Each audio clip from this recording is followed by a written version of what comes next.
Hey there, everyone, and welcome back to the Elder Scrolls of Guild and Coin. Um, so today, I am joined by our wonderful players. We've got Ajanti the Flying Dagger with us today. Howdy. We've got Zoe Meowstrom. Hey there. We have our Toshtar. Hi. We have our Murder Machine Zira. Yeah. And joining us today is Amrit. Amrit, but yes. Amrit. Yes. Pretend it's an E. And later today, hopefully later, we'll also be joined by Jeffrey as Lilith. So before we hop into the game, I did want to make a quick little plug here. If you guys have been enjoying watching us play, watching/listening to us play this game, and are interested in playing the Elder Scrolls as a Dungeons and Dragons game, what we are using is the unofficial Elder Scrolls tabletop role-playing game. It's based off of 5th edition. And the creators for this little homebrew system have been doing an amazing job. I will link their website down below, but all of their documents and everything with the rules, the classes, and now they've even added an expanded list of spells and lore and stuff like that. Is all available for download on their website. It is a pay-what-you-want kind of system, so you can download them for free. But if you are enjoying this as much as we are, I strongly encourage placing a donation for them so that they can continue building up this this wonderful homebrew system. So now that that's out of the way, where we left off last time, you guys had left Skyrim on board a ship, in the hopes of being able to head to the Wrothgar Mountains, where Ajanti and Zira have a contract. Julinak has a buddy in Wrothgar that he wants to see if his buddy is safe or not, seeing as his other friend was brutally murdered by Ajanti. Damn. um, Wrong words. and yeah, so that's kind of the main impetus for heading up there, at the very least for those three characters. Toshtar and Zoe have joined in on this voyage. Whether it's to escape the cold of Skyrim or something else, who knows?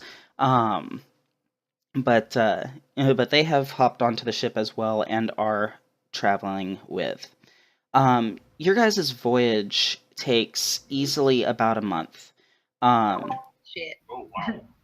That's a lot of Well, because what's happening is there is a dock in northern Wrothgar, but it's a little too small for a merchant ship of the size that you guys are on. So you guys are traveling around the northern coast, and then around the peninsula of High Rock. And eventually you do come to dock in the at the city of Wayrest. It is the capital of the Daggerfall Covenant. It is the place where High King Emmerich sits on the throne. It is a rather beautiful. It's a rather beautiful city with towering stone structures. A lot of buildings in that classic kind of medieval European style, with the whitewashed walls with the wooden beams on them. And overall, it's a bustling city. I mean, especially like Zira, you would definitely know that this city is a hub for all sorts of activities, ranging from the legal to the illicit. Everything from the Mages Guild to The Fighters Guild is here. You have you have all sorts of smithies and craft works. You've got a merchants district, as well as a residential district. There is a large church dedicated to the divines, and a lot of gold and items are flowing in and out of this city, as well as various delegations from across the different kingdoms of High Rock, as well as foreign kingdoms such as those in Hammerfell, and delegations from Wrothgar, um, and also even some dignitaries from the enemy factions who are there to try to broker certain either either treaties or brokering deals in regards to what lands the different factions may have gained or lost, stuff like that. Kind of, the usual political business of war. So, Okay. yeah. So I would assume Zero's been here before, at the very least. Zira has been here before, a couple of times. However, it is a large enough city to where, like, faces change enough to the point where you're not necessarily noticeable right away, especially when you're wearing your cloak. Okay. And I just meant that she should know a basic understanding of her way around yeah, and where to go for things. yeah. So you guys are currently docked at the kind of like the southernmost point of Wayrest. It's just outside the city wall, so you can see kind of off in the distance there are some beautiful tall mountains. Even along the coast here, you can see quite a few rather gorgeous trees, ranging from pines to oaks. And yeah, is there anything you guys would like to do upon disembarking? Okay. In terms of my knowledge of this place, is there a Dark Brotherhood covenant here? What holdings? So there may be yeah, I'm picking up some feedback as well, You have a but little feedback for me? Here, let me turn it down. there is a sanctuary fairly nearby that you could access if need be. You would also know because occasionally the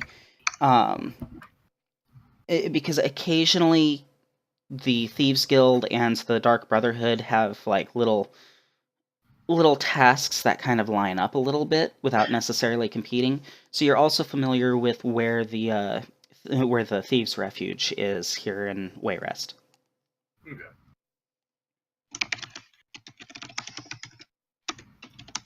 Got it. Alright. So I guess I'm just gonna just make my way into town for Okay. now and just get a good feel of the environment that I'm in. Okay. And we're looking for a specific individual, correct? I'm sorry? We're looking for a specific individual, correct?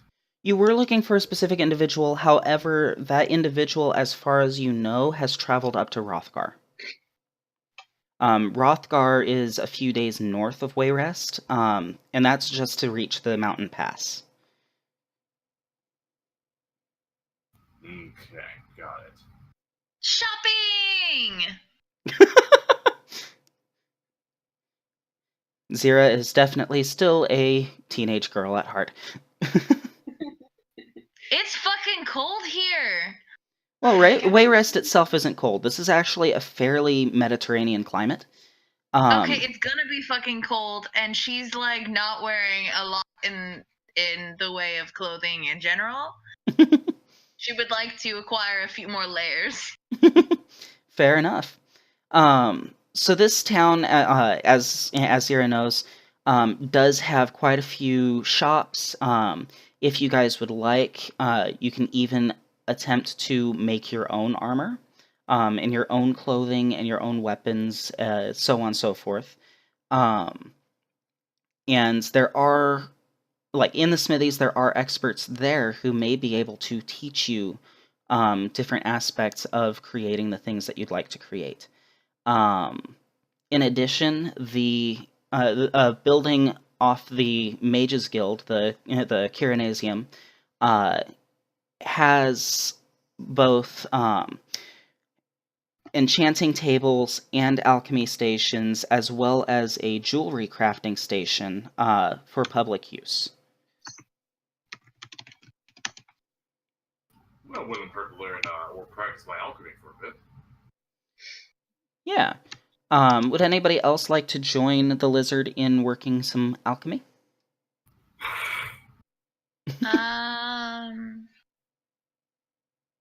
No. I would say yes, but I'm not there. I did have a question, because since crafting isn't like something that was set into the system yet on like what sort of things you know, as someone who's trained in weapons and stuff, I believe we had talked about her having a basic understanding on how to like make them. On how to make weapons? Like she's skilled in all weapon types. So I would assume they are also taught how to care for and fix and whatnot their weapons. Yeah, Okay. most of what as a warrior you're trained to know as far as your blades is care and upkeep. So you know how to oil the blade so that it doesn't rust. You know how to sharpen and hone the blade should it end up becoming dull, as blades inevitably do. However, often you're not taught the actual skill of smithing. Like, you're not often taught the skill of, like, say, the tang, for some bizarre reason, breaks, or the blade breaks. You haven't been trained or taught how to repair that. Okay. But that requires access and a lot of time to a forge, so I doubt she has ever put much interest in learning that particular skill set. Yeah, but luckily here in Wayrest there are forges and stuff that are available to anybody who would like to use them. Okay. Along with experts who can teach you how to use them. Okay, she would like to go sharpen her blades and make sure they are all nice and extra pointy.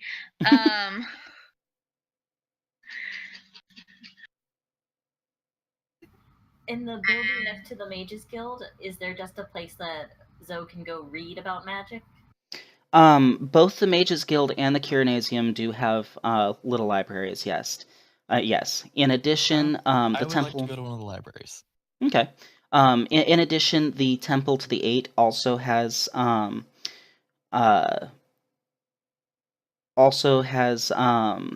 a few libraries as well. Though they are mostly books dedicated to the Eight Divines, there are plenty of tomes on the subject of magic there as well. I don't know what the Eight Divines are, so I'm just gonna go to the libraries in the place where Ajante's going, so it's more like a group thing. Yeah. So probably to the Kirinasium then. Let's see. In Brennan, I know where you're at. All right. So we've got Zira heading toward the forge, and the rest of the party headed to the Kirinasium. So I'll start with the since it's just one person, I'll start with the forge. Okay. So you come up and you go through the city. You pass through a large market square that has like a statue erected in the middle of it. Nearby, you can actually see that there's been a guillotine set up in the square. Oh boy. Yeah. Is that new? It's somewhat new. It wasn't there last time you were here. Okay. But eventually you follow the sound of massive bellows, and you do manage to get to the forge.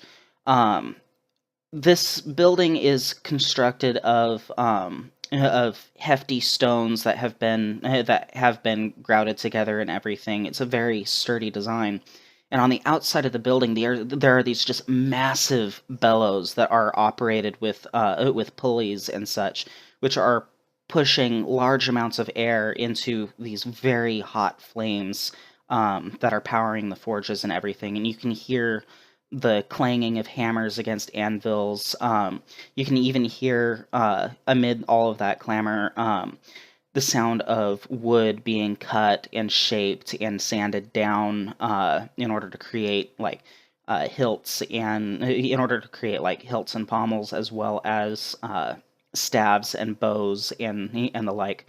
And as you follow these telltale sounds up the steps and into the fairly large building, you do have quite a few.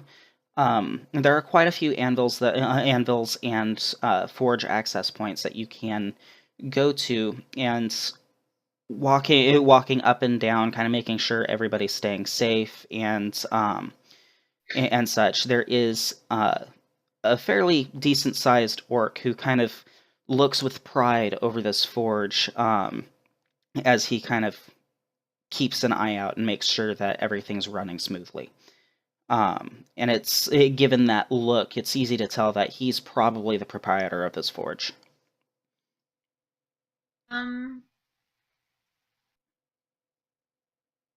Need his permissions prior to using it, so I approach him. Okay.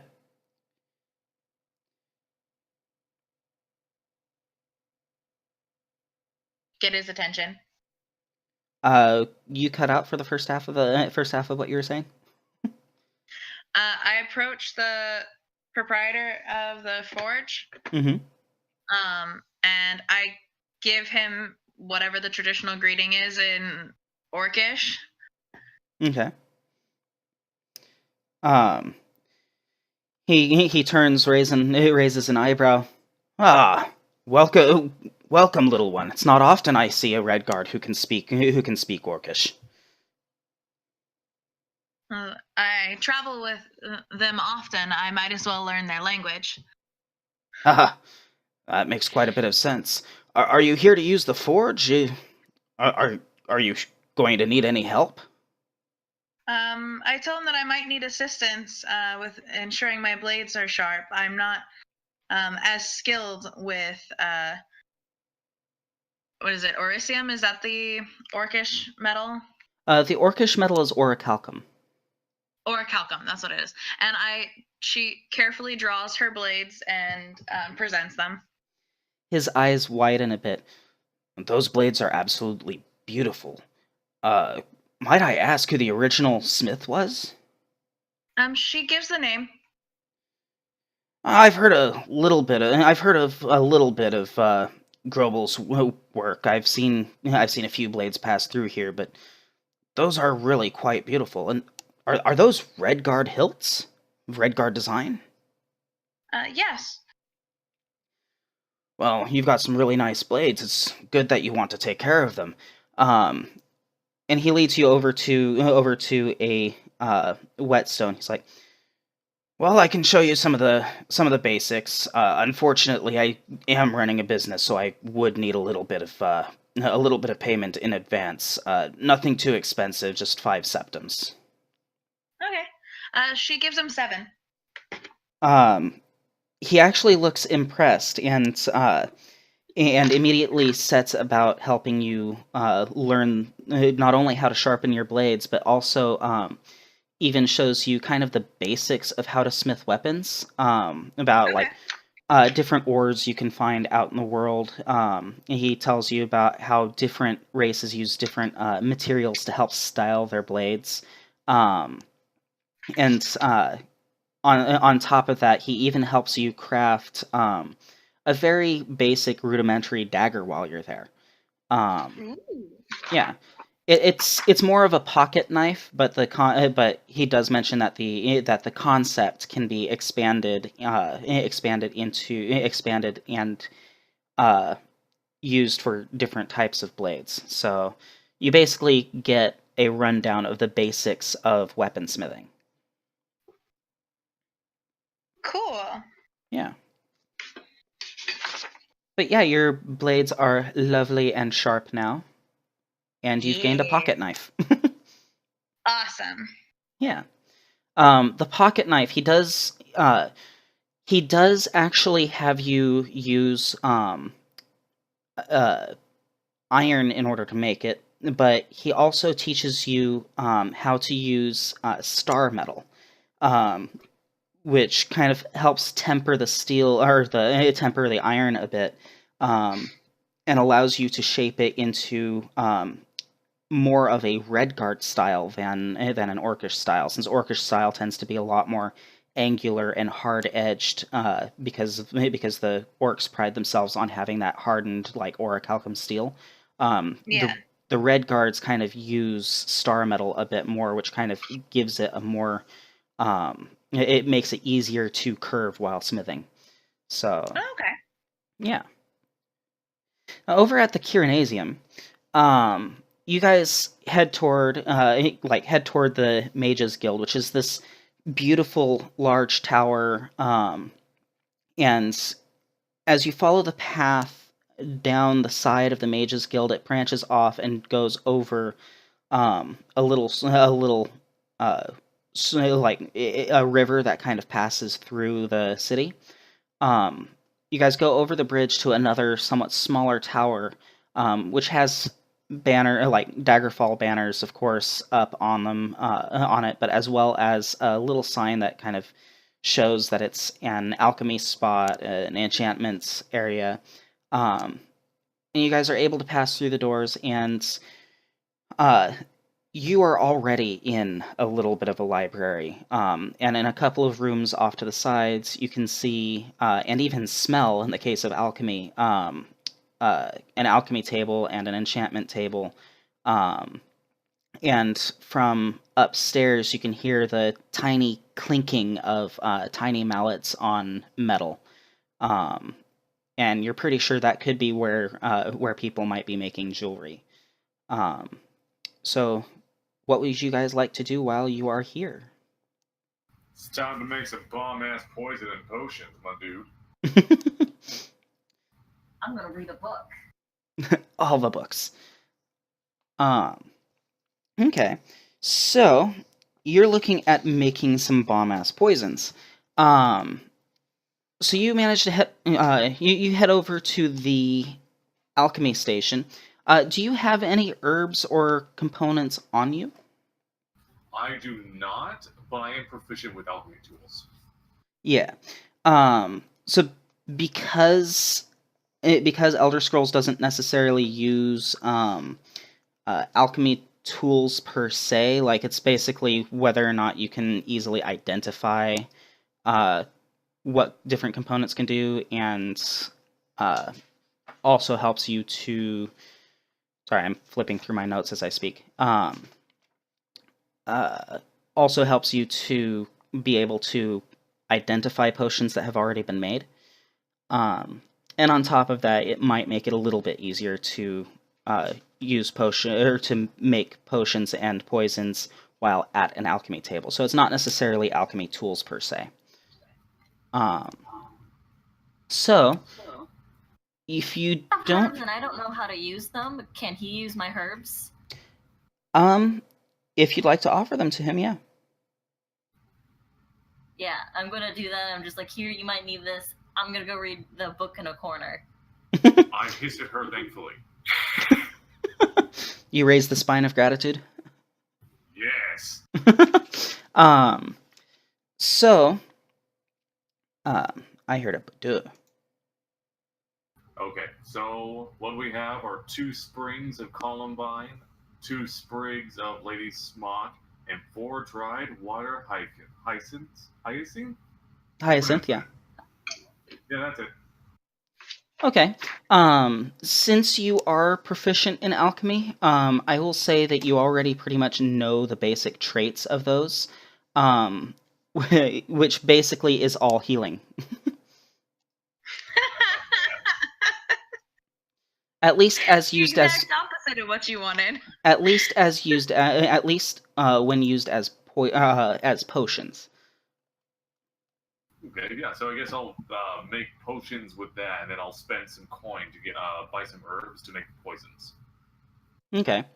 Um, if you'd also like to experiment a little bit with those herbs, you may, because as you know, oftentimes um, when a plant has a beneficial trait, it may also have a hindering trait, All such as drugs have poisons. side effects. Pretty much. All right, let's get weird with this then.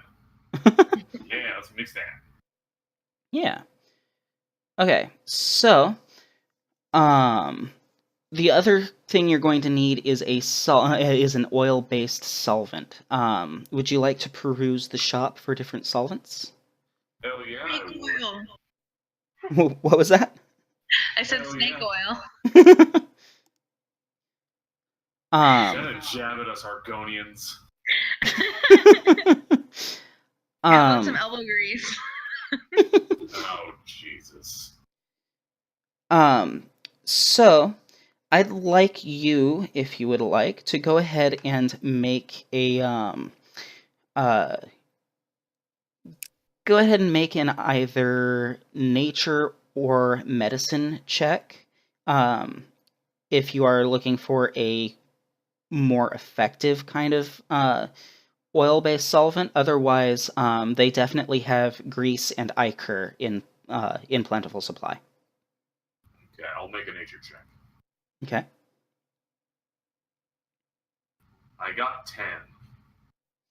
10. So they definitely have plenty of grease and ichor. It looks like they only have one bottle of slime.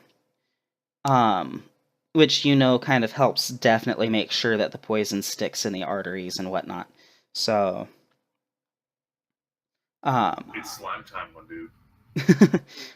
the slime will cost you about 20 gold per vial.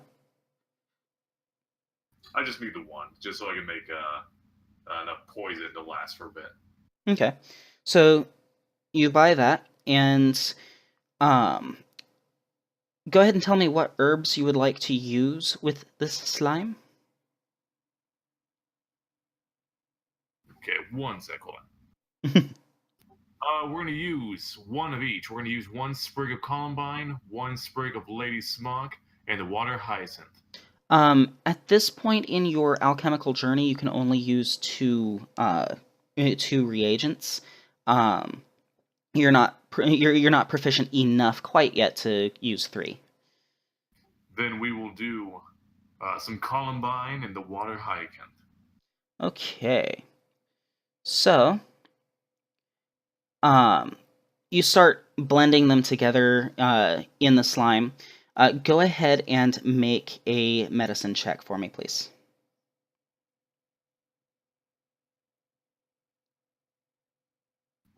19. Okay, so as you start blending these all these components together, it begins to fizz a bit and release a bit of a vapor, which you of course pull a cloth over your snout so as to avoid inhaling the fumes. But eventually it begins to fizz out, and you kind of stare at this little puddle of inert liquid sitting on the table. And you kind of sniff at it just a little bit, you touch it a little bit, and it's unfortunately it fizzed out.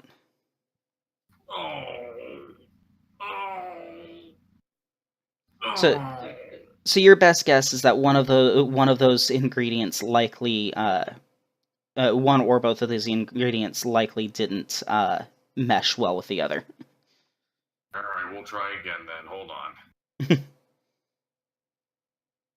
We're gonna do this time. We're gonna use the lady's smock and the wait. Did I do lady's smock and hyacinth last time? No, you did the sprig of columbine and the All hyacinth. right. Then we're gonna do one sprig of columbine and one sprig of lady smock. Okay. What I will allow you to do, if you'd like, there is an alchemist there. If you wanted to try to glean a little additional information as far as why your potion fizzled, she might be able to help you out with that. Embarrassing. Fine, I ask. She comes over. She is a very friendly Breton woman named Clarice, and she kind of looks over what you're working on. She's like, "Oh, it's a fairly common mistake. There's nothing to be ashamed of." And she picks up Columbine. This is a very useful herb for a lot of restorative potions, and it really stands out to a lot of us alchemists as being one of the few plants that actually doesn't have any negative effects. If you're trying to work out a poison here, the Columbine would be absolutely useless in this situation. Alright, let's try out a potion then. Okay. So in the case of potions, you'll need a water-based solvent. Do you have any water-based solvents on you, or would you like to buy any from the shop? I mean, I drool a lot. That would end up being more like grease for your oil-based solvents. Oh, he's not like a Gila monster and it's not poison-based? Alright, I guess we'll go with some water then. Okay. The water is actually fairly cheap for the lower level potions like natural water and clear water. She does have a couple vials of pristine water, which, from what you can guess, is probably fresh spring water. Yeah, that sounds pretty good. Okay. I'll take some of that. Luckily, it's not as expensive as the grease-based potions. This one's only about 10 gold instead of the 20.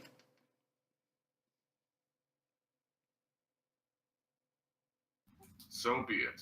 I'll buy it, and then I'll start working on that potion. Okay. So, what herbs are you using again? We're using both the Columbine and the Lady's Smock. Okay. So go ahead and make your medicine check.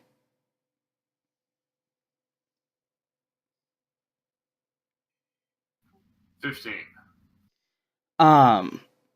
You start grinding up the herbs and working them into the water. And you've got your alembic bubbling, and a little bit of fumes start to, a few fumes kind of rise up from the table, and you watch in apprehension as the potion begins to fizz, and then it stops fizzing and then turns a beautiful bluish purple color. And you realize that while it's not a health potion or anything like that, it's definitely a potion that might be able to restore reserves of magicka should you feel drained. Right, well, if we were to cast spells, being the spellcasting type, this would be super useful to me, but I will pass this off to Zoe since she did give me the materials for it. Mm-hmm. Okay, and with that, one last thing. Mm-hmm. I know how to make poisons. I guess I'll just buy the ingredients needed just for my basic poison. Okay, so for a basic ravage health poison, you're able to buy. How much of each one are you planning on buying? I should add. Just enough to use my rogue ability, poisons, so where it'll give me 3 charges. Oh, nice. So you buy a sprig of dried blessed thistle and a sprig of dried cornflower.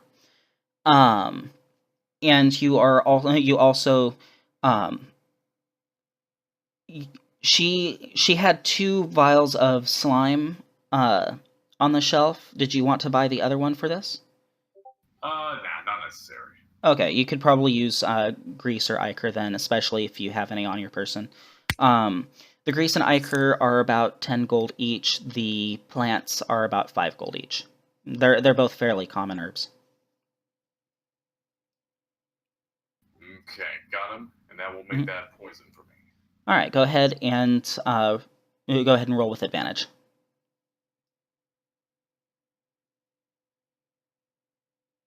Nat 20 with advantage. Very nice. So you go through and it starts bubbling and fizzing and then turns into that thick goop that you so very much love to slather your blades in. And you find that you kind of got lucky. There's a rare situation every now and then where herbs will kind of expand a bit within the solution, and you end up getting more than you usually do.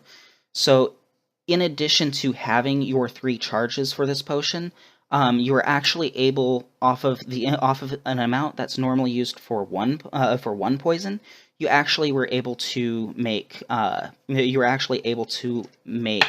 4 vials of the potion. Oh, dang. Whoa. So is that 4 charges or 4 poisons? 4 poisons. Jeez. All right. Guess I won't be needing to make some for a while. Excellent. It's a lot of good stabby stab fun times. My goodness. All right, well, that's it for me. All right. Zoe, are there any books in particular that you're looking for in the Kyrenasium?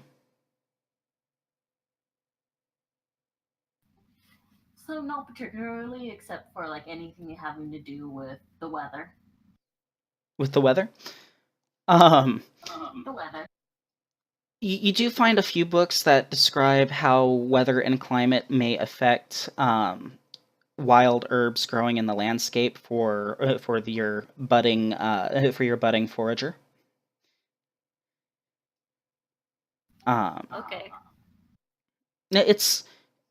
It's not exactly light reading, but it's definitely enjoyable if you're interested in such things. Yeah, I'll go ahead and spend my time doing that. Okay. Duncan, Yes. what are you up to? Also doing library stuff. I'm going to research anything I can about a certain Daedric prince. Okay. Unfortunately, you aren't able to find any books of that sort in the Kyrenasium. However, there is a librarian there who may be able to point you in the right direction. Okay, I'll ask them about if they can help me find anything about a certain Daedric prince. Yes. Before I point you toward any books on the subject, you're not planning on worshipping any of these Daedric princes, are you? No, this is purely academic in nature. Well, in that case, I would recommend heading over to the Mages Guild. They have an entire selection of books relating to the Daedric princes as well as the Aedra. If you're interested in the more religious side of things, academic, of course, you might be able to find some books relating to that in the temple. Okay. Do you need any help finding either of these locations? That would be wonderful, thank you. Very well. And she kind of pulls out a parchment and a quill and scribbles down some directions for how to get to the Temple of the Divines, and below that she writes down, to get to the Mages Guild, go next door. All right. I will go to the Mages Guild. Okay.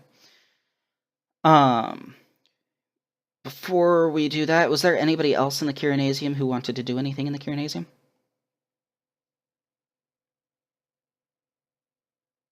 I think that's a no. Nope. I got Okay. my swords and that was it. Okay. Brennan. Yes.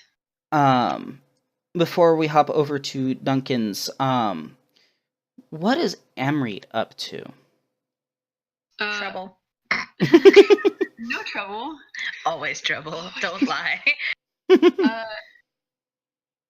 Like, what time of day is it? It's about midday. So he's probably in the inn having some food, reading a book, Okay. trying to sell some stuff. Okay. So, The atmosphere in the Cloudy Dregs Inn is very amenable. There is a bard kind of strumming a lute and singing some music. She's got a very beautiful voice. If like outside of game, if you're familiar with Maluka, the artist Maluka, like voice sounds a lot like her. okay. Yeah. And there's some. Yeah. Can I request a song from my my wartime days? You can. And she does have like a little tray over near where she keeps her instrument case for coin for commissioning songs and whatnot. How much is it normally to request a song? What would you like to pay? I don't know, like a septum? I don't know. How much is it? There's for gold in Elder Scrolls, you only really ever see one denomination, which is the septum. But usually you see, like, you've seen a few people request songs here already, and they usually drop like maybe 1 or 2 septums in per song. Okay, I'll drop her one. Okay. She smiles and begins to oh, I am spacing on the name of the song. I know a song. Obviously, I'm not going to sing it because that'd be atrocious this early in the morning. We would all die. We would all die. It is far too early in the morning for me to be singing.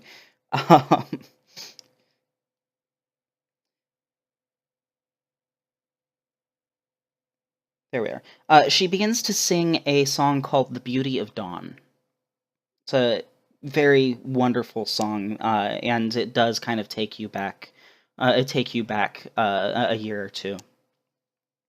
Okay, to the good parts of my. To the good parts of your tour, yeah. Cool. All right.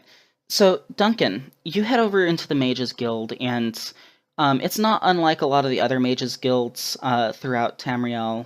Not unlike the Mages Guild that you guys had gone into at in Skyrim, and murdered a person. Administrated someone. Yeah. So like the ground floor has like this large open area that's kind of been engraved with magical circles where some mages are practicing their spells. There are a couple of small libraries off to the side, as well as a stairwell leading up to the guild's main library. Another stairwell up leads to some more magical based labs, and then you kind of overhear one of the mages talking about how he's headed up to the top level so he can get some rest. So it's fairly easy to kind of assume that there might be some quarters up there for any mages who are staying at the guild for an extended time. So yeah, there are plenty of mages here if you'd like to find anybody to direct your attention to the proper section in the library. Otherwise, you can go ahead and kind of I won't even have you do an investigation check if you'd like to kind of just peruse the library in general. Yeah, I'll find someone who I think looks like they're in charge or know what they're doing, and I'll ask them to try to point me in the right direction. Okay. There is he kind of looks like he's definitely an older Breton mage, who's kind of walking around, kind of keeping an eye on the apprentices, making sure they don't blow anything up, or accidentally summon the wrong kind of low level Daedra. Nobody needs an Atronach blazing their way through the city. But yeah, he does appear to be kind of like, if not one of the mages who are teaching. He's definitely someone who's been here for a while and kind of knows how things run. Okay. I'll get his attention and ask him if he could please point me to the right direction to find what I'm looking for. It's not very often that I find a Khajiit in these halls. What in particular are you looking to research? Just a certain Daedric prince. Nothing. This academic reasons, of course, but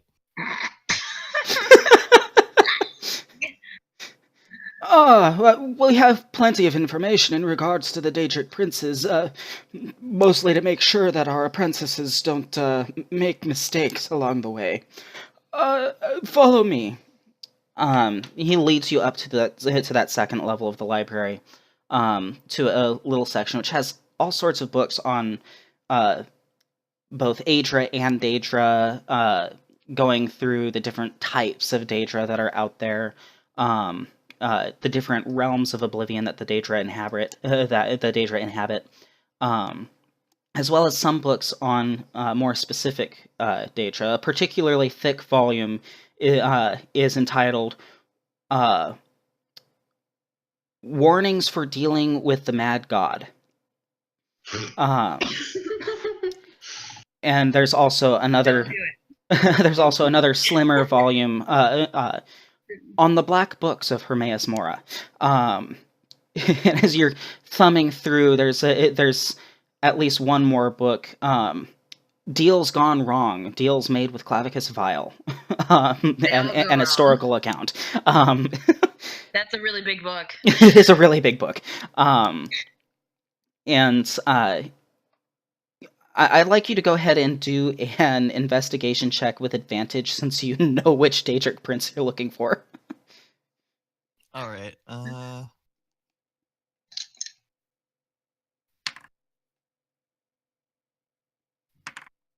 18 with advantage. Very nice. You do manage to find it. It's a somewhat slimmer volume, and pretty much the only one of its type that you find in there, but it is, like, an account on the tenets and practices of the cult of Namira. So is there anything in particular within the book that you're looking for, or just general information on the Daedric prince? Just general information. Also, Okay. how large is this book? It's not nearly as large as the one dealing with how much Sheogorath fucks with the Mages Guild, and not as large as the book about all the deals that go wrong involving Clavicus Vile. Nor is it as large as the dangers of vampirism and lycanthropy in regards to Molag Bal or Hircine. As you go through and take a look at this volume, since it's somewhat slimmer in size, you can pretty much guess that Namira isn't necessarily one of the strongest of the Daedric princes. Still very powerful, because after all, she is a Daedric prince. But definitely not as powerful as those, like, main ones. Okay. Do you think anyone would miss if this book was gone? Go ahead and do a sleight of hand check. Okay. I'll give you advantage, since most people aren't necessarily looking. Okay, then there is no way in hell I'm gonna fail this.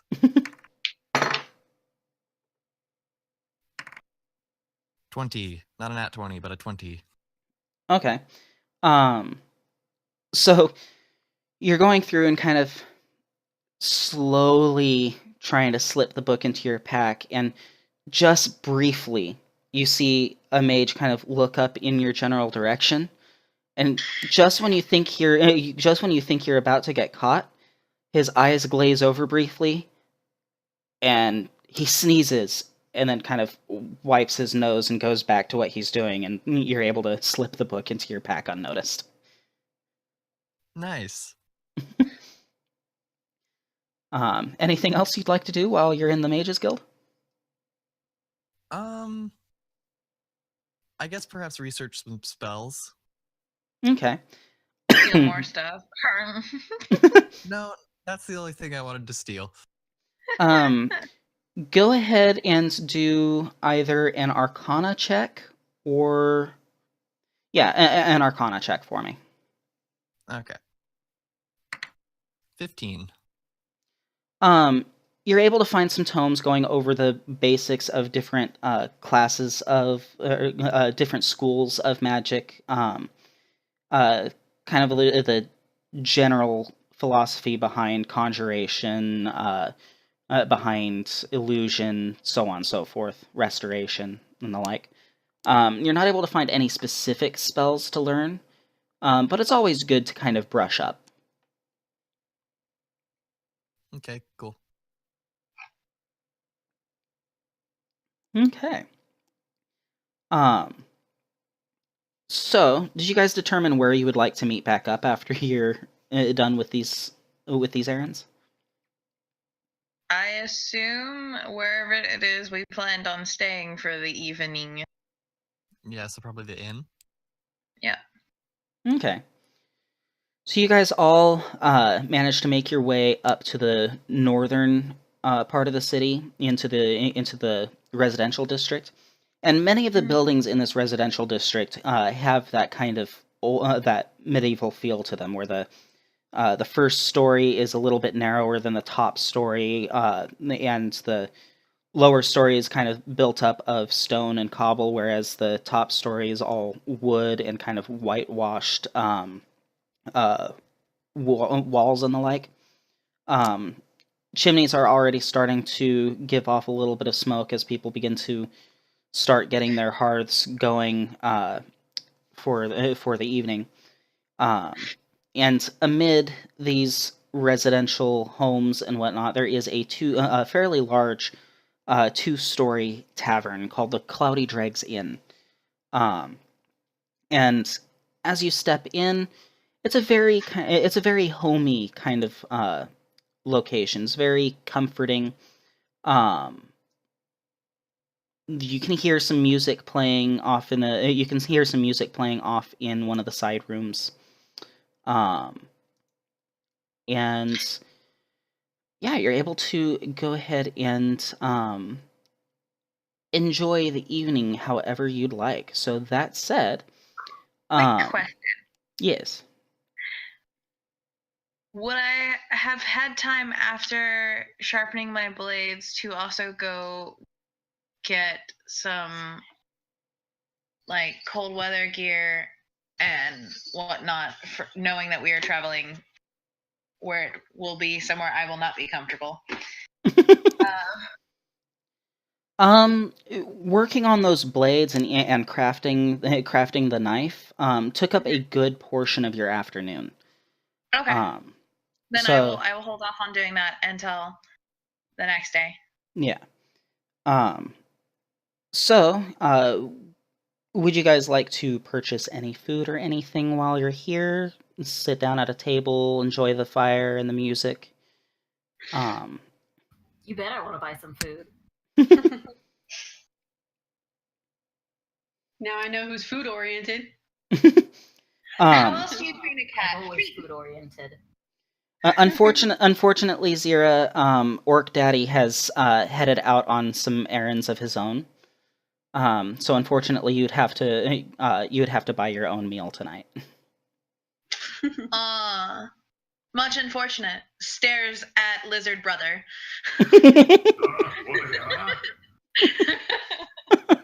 What now? What do you want? Food.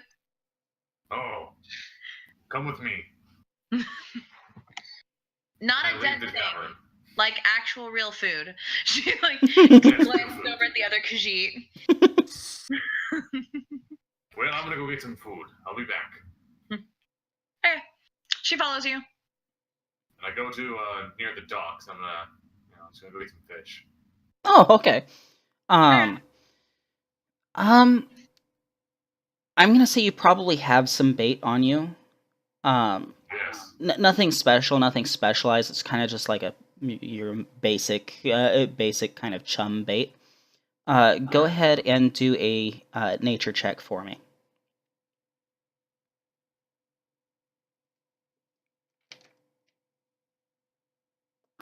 14. Okay, you're actually able to make a fairly decent catch. You managed to bring in 4 smaller doofish.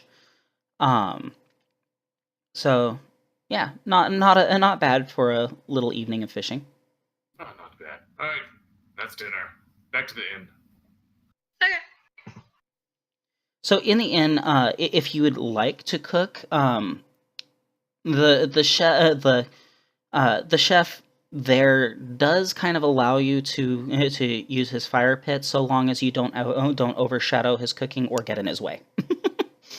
Listen, we all know that I'm the greatest cook here, and that I will overshadow anyone with my cooking abilities. So I will cook to my heart's content with both rice, and I'm gonna batter up that fish.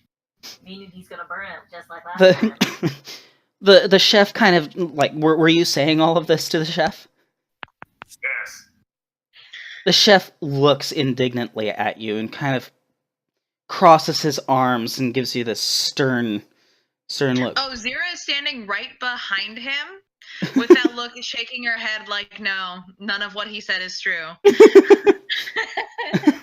And he kind of looks over at you. Oh, you're the greatest chef in Tamriel, huh? Again, she's shaking her head. Very talented. I was taught by a Breton chef. I know many fine high rock cuisines. Well, buddy, you're talking to a Breton chef here. If you think you're so good, how about a little wager? All right, how much? And for what? And he kind of turns his attention to the overall inn. All right, everybody. I want you to see how a real chef cooks. Place your bets.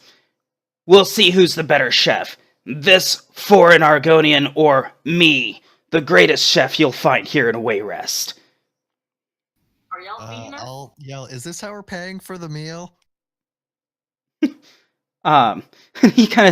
He gets this smirk as you ask that. He's like, you know what? He looks over at the Argonian. How about this? The winner pays for all the meals tonight. Yes. I win. You pay for the meals for everybody who buys.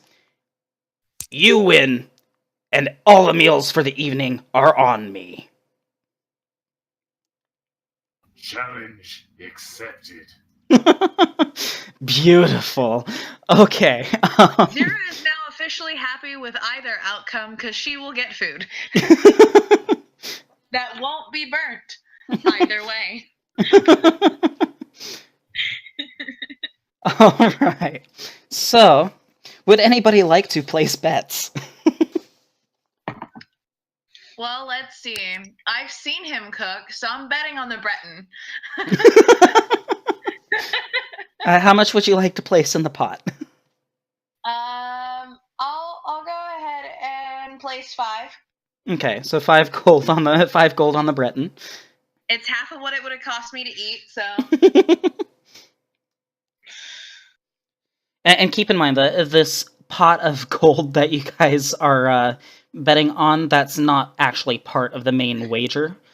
This is just funsies that you could win. I know. That's what I'm saying. I'll put half of what it would cost me, knowing how bad he is. He burnt rice. That's part of the recipe. Would anybody else like to place bets? I would also like to place bets. I'm gonna bet 5 on a jaunty. You losing man, I see. I always like an underdog. You only say that because you've stolen a lot of money. Hey, I cheated this money fair and square. Brenna and Haley, would you like to place any bets? I think Ajanti's going to lose, and I don't want him to be out of all that money because he might want to take my money. So I want to cheat for him. How would you like to cheat for him? using Mage Hand to put spices that don't belong in dishes. In his dishes or the other guy's dishes? The other guy's dishes. Okay, when we get to that, we'll see how that goes. Oh boy. Amrit, you look up from your book as the Breton starts talking and boasting loudly throughout the inn. And you hear him place this wager. Would you like to add any money to the pot? So if I bet on the Breton and he wins, Your meal's paid for. If you bet on the lizard and he wins, the meal's paid for. To those who are observing, it is a win-win. Yeah, do I get my money back is the question. No. The bets are a side thing. Like, it's just people placing their bets so they can gamble because we're all a bunch of brats. Oh no, I'm good. If I'm getting my meal, I don't care. I'm Switzerland. I don't need the bet. Okay. All right. So,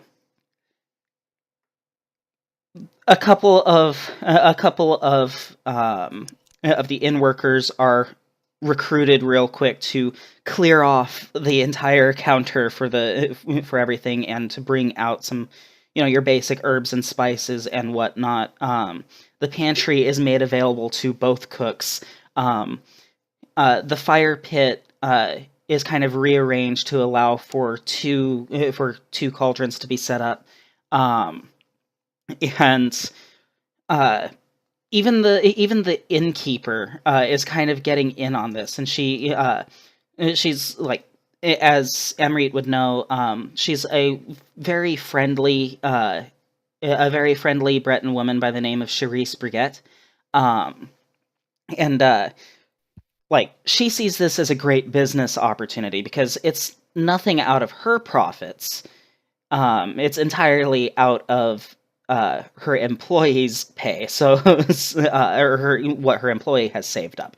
So she sees this as an opportunity to possibly even make a little bit of money for whoever's unfortunate enough to taste the loser's food. So the stations are ready. And she goes, all right, so before you cook, I would like to establish some ground rules. First of all, you're allowed to access the pantry as much as needed, but please don't go too crazy on the exotic ingredients. They are expensive. The other thing I'd like for you to know is, if you burn down the inn, you're paying for all the damages. Zero stares at Ajanti. And for the last one, she turns around, looks at everybody in the inn. For those who taste the food, you do so at your own risk. The Cloudy Dregs Inn claims no responsibility or liability for anybody who finds themselves sick or dying after eating any of this food. Duly noted. Does being resistant to poison help me eating it? We'll see. And then she stops. She's like, "Do we have any volunteers to be judges?" Oh, Amarit raises his hand. Yes, please come forward. Okay, I do so. Okay. Zira is not one for falling on swords, so she is going to sit this one out. Would anybody else like to be judges, or Me. You guys are biased. I'm hungry. Need impartial judges. No, she's biased. She's just straight up hungry. Okay, fair enough. And on top of that, like, I mean, she put her face into basically scuba and was like, "This is a good idea." and as far as when people showed up, it was kind of staggered a bit, so nobody knows that you guys came in as a group, because Zira was closer to the inn from where she was at, whereas the rest of you were clear across the city. And even then, Toshtar probably arrived first, since he was just perusing a library, followed by Ajanti, and then Zoe.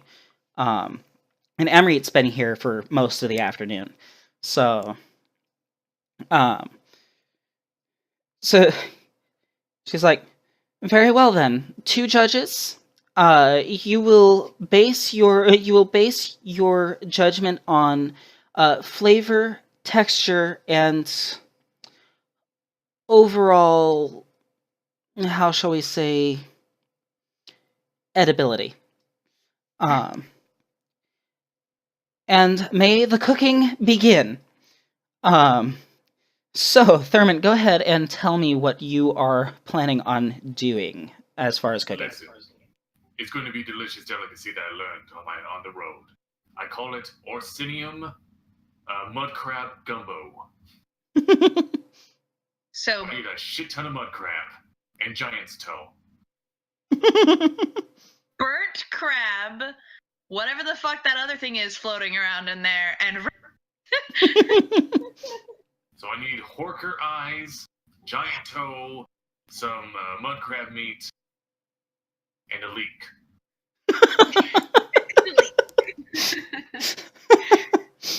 and then he fucks up and puts the wrong end of the leek in there. Forgot to clean it. There's raw. Forgot to clean it. Yeah. Much leek will ruin the meal. Go ahead and I will let you choose between medicine, nature, or performance, or even survival for your for your cooking. Alright, it's gonna be a nature check then. Because everything else has negatives. Oh god. If you still have luck left over from the previous sessions, you can use it to give yourself advantage. I don't believe I do. So, here we go. As a side note, not that it matters, if Zero was cooking, she would use survival because she's good at it.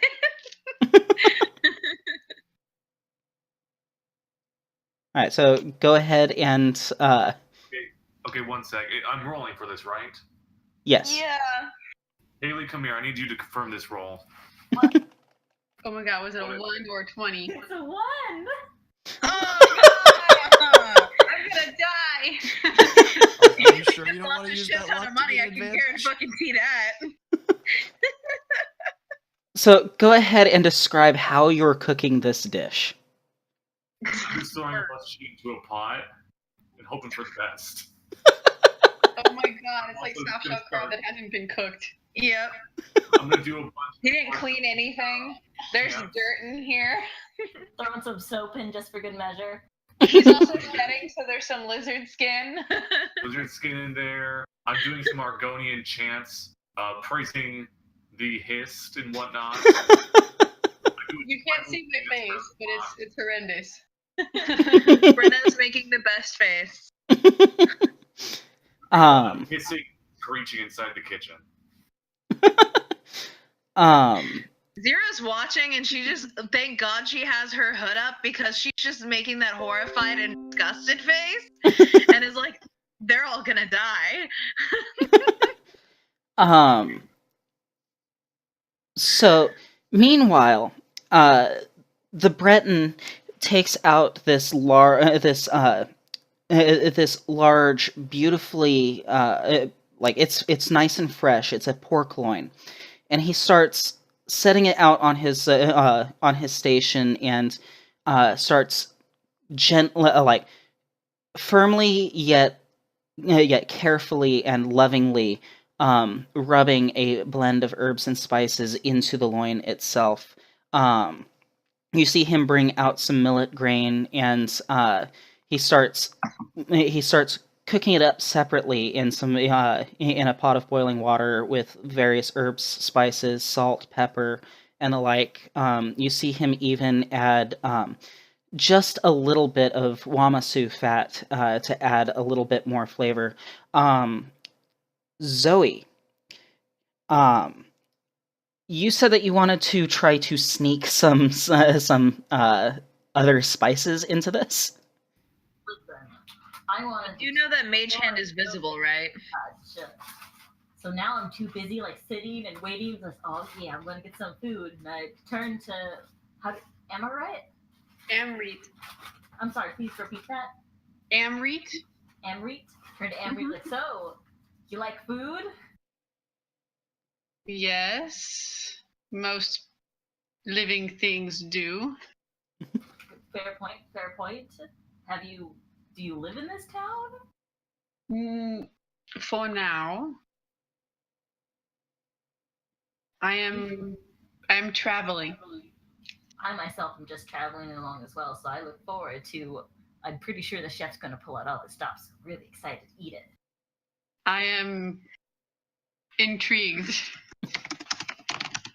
As you guys are talking, you see like the chef takes out this kind of millet, like he strains out some of the broth and takes this lovely millet grain, almost like a porridge, and starts spreading it out on the pork loin, and he folds it over and pulls out some twine and begins to wrap it to hold it together. And then he kind of takes the whole kit and caboodle, bastes some of the millet broth over it, as well as just a little bit more wamasu fat, and slides it into the oven to bake. Or rather, he actually puts it up above the fire to roast. So there is a little bit of time. A little bit of time as it's roasting, and the smells of both dishes start to mingle with one another in the inn, and you don't know whether to be repulsed or to be like drawn in. Is it any worse than watching Tashdar eat a dude? Like, smell-wise, is it worse than witnessing that? On the side closest to Ajanti, it's almost worse. Well, she was gonna be nowhere near that. on the side that the chef is on, it's a little less. She plans on being upwind from this. You guys see more and more people are starting to add coins to the pot.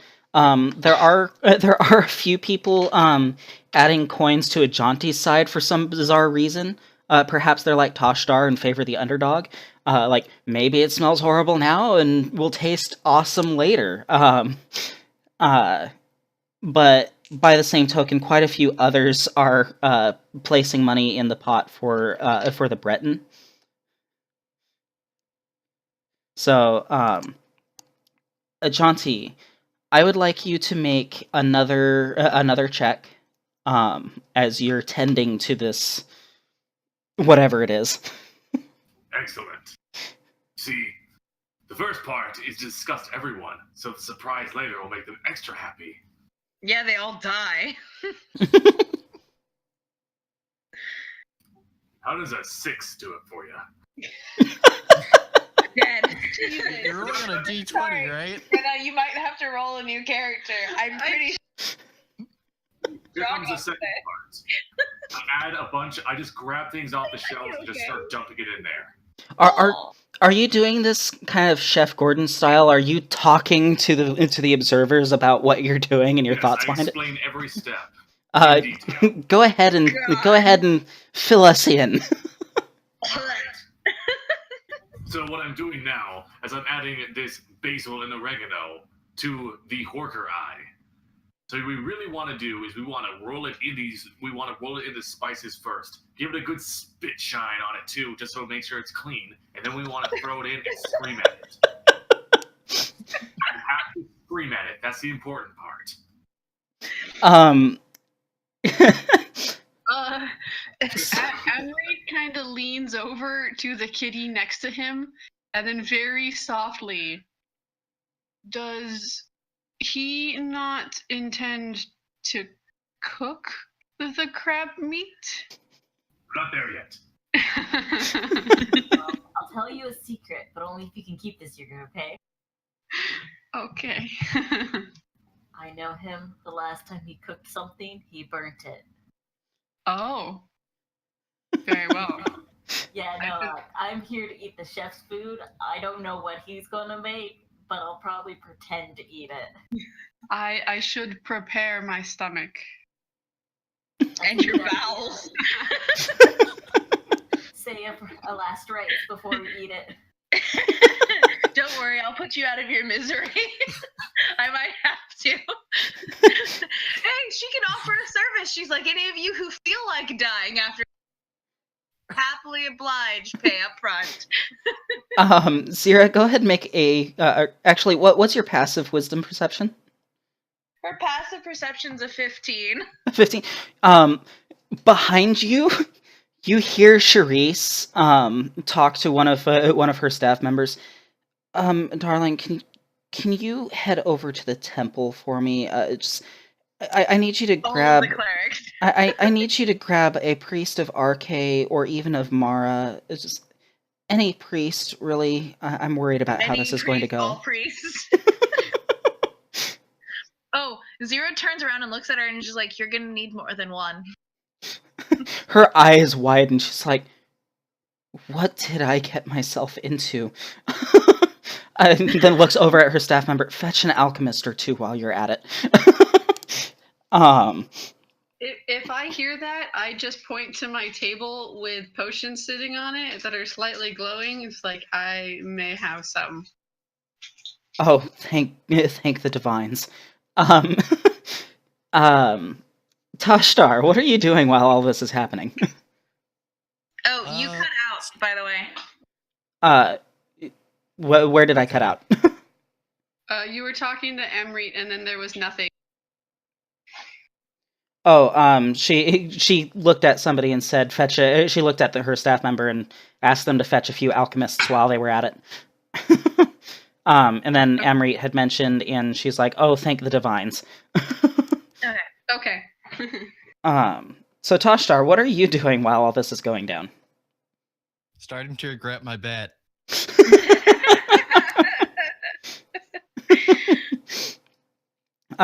You are getting the grumblies. You're not sure what kind of grumblies they are quite yet, but you don't just eat the food This that's tummy here. has a rumbly that only hands can satisfy. So the chef is kind of he's waiting as the stuffed pork loin roasts, and as he does so, he kind of he winks over at the inn's brewer, as if he's glad that the things she's taught him may be starting to play out now. And you guys watch as almost as if it's this big show. He starts mixing a cocktail right before you,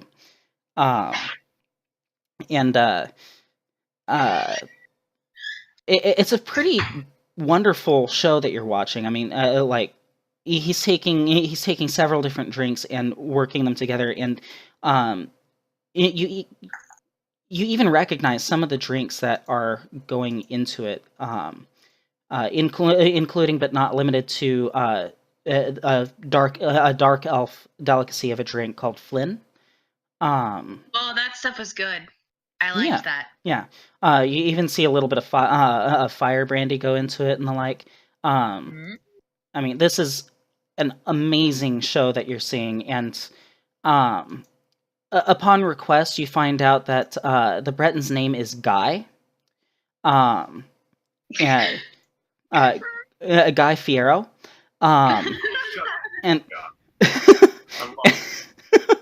and he's just talking with pride as he works all of this. He's like, "This is a recipe that I managed to learn in Cyrodiil while I was traveling before the war broke out.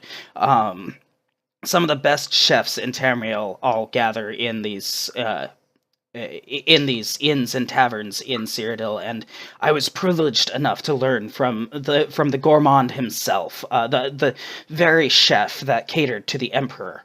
And he's just talking this long story. You're not sure if it's a tall tale or not, but as he talking, like, you know, you're leaning toward feeling as if it's a tall tale, because some of the things he's definitely talking up, but it's definitely a show. So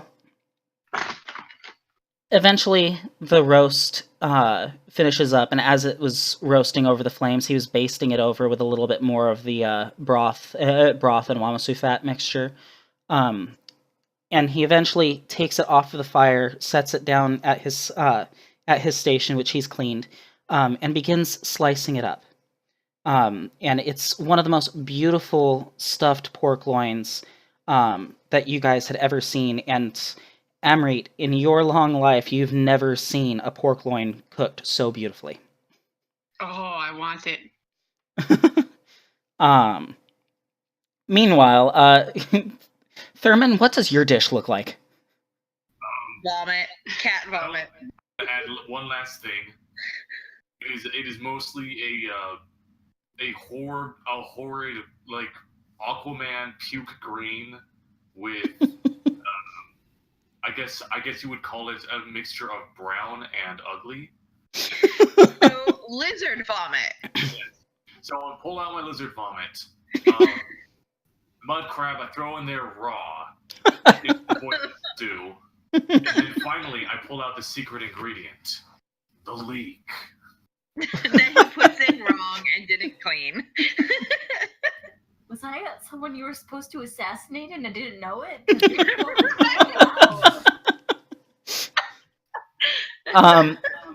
How did you prepare this leek in any way? No. You just stick it in a hole. There's gonna be so much fucking dirt in this. Yeah, I literally pulled it out of the ground on my way here.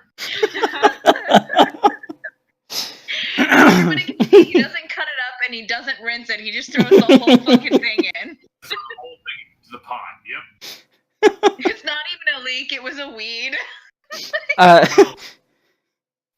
Too confused. No, it's a tulip bulb before it blew. Peeler plant, whatever, it's fine. Did you prepare any drinks? Yeah, I roll for it. You may roll for it, yes.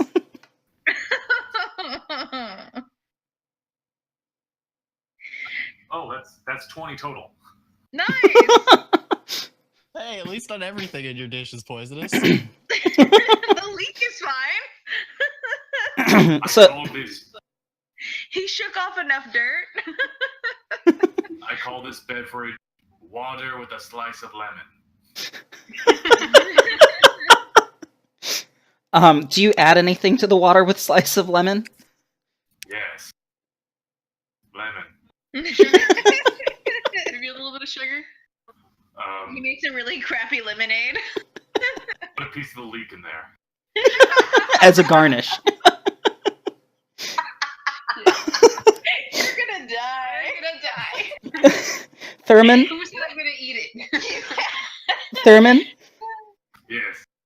You get a luck point. Hooray! I'm so lucky.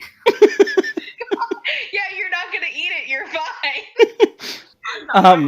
For those who are just coming into this game on this session, the way this is based off of 5th edition Dungeons and Dragons, and luck is the equivalent to inspiration. So the chef places a slice of pork loin, a little salad of mixed greens and watercress right next to it, as well as a little side of chopped and sautéed potatoes. Very beautiful presentation with a sprig of rosemary for garnish. He pours out the drinks into the most beautiful chalices that he could, or the most beautiful goblets he could find in the inn. And as a garnish for those, he places little toothpicks with olives on them, and places one drink and one plate each before the two judges.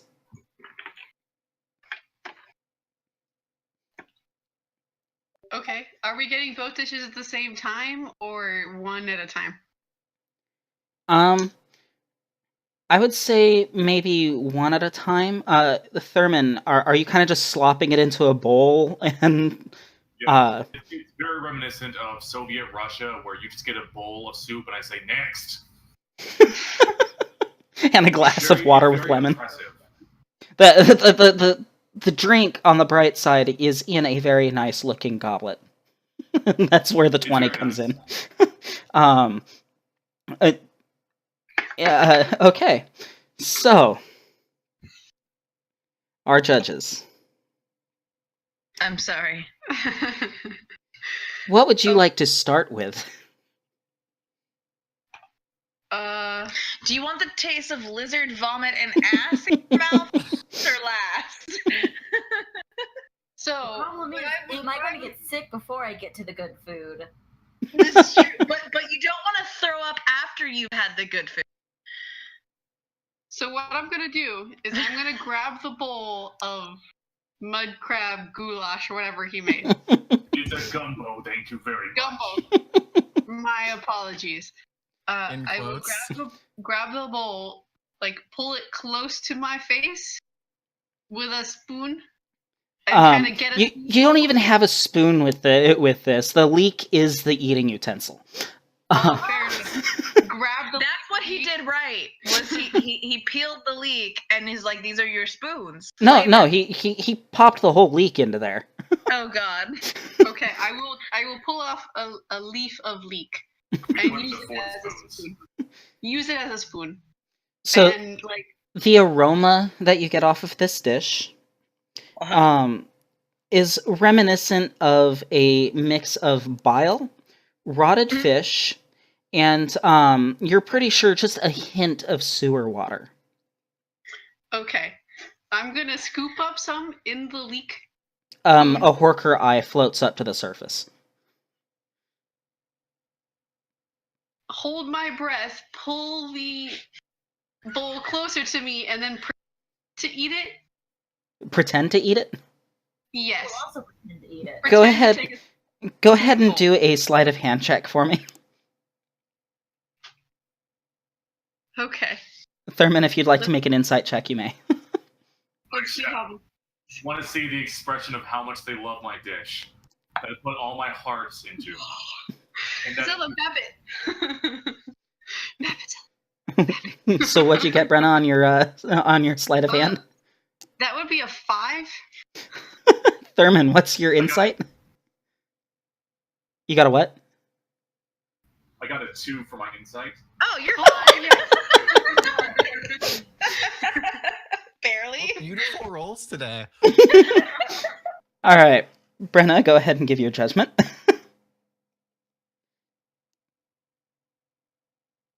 I have had worse, but not by much. And then put it down. And then move on to the pork roast. Okay. Before Before the water first, just to get it out of my nostrils. Oh, he fucked up the water. No. the water is fresh. It does have a bit of lemon in it, but And leek. there is a little bit of grit from the leek. And leek. I can tolerate a little bit of I grit. told you he messed up the water too. I can tolerate a little bit of grit. Zoe. Yeah. So Oh, with my passive perception, do I notice that the elf boy did not actually eat any of that? yes, as did most of the people in the tavern, but nobody wants to say anything because they really can't blame him. They sympathize. They sympathize. Yeah. Already, just to let you guys know, already people are forking over the money that they had paid. So,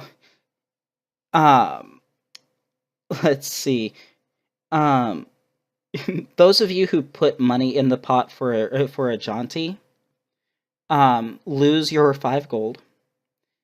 Those who placed your money in the pot for the Breton gain 1 gold each. Okay. Zoe, it's time for your judgment on the Wrothgar goulash. So I got 13 on my sleight of hand, and You got a what? I got a 13 on my sleight of hand. Okay, Thurman, I'll allow you to make another insight check since the attention has moved on to a new judge. Make another what? Insight. All right. A 4. Okay. And then 4. Is your dice weighted or something? Jesus.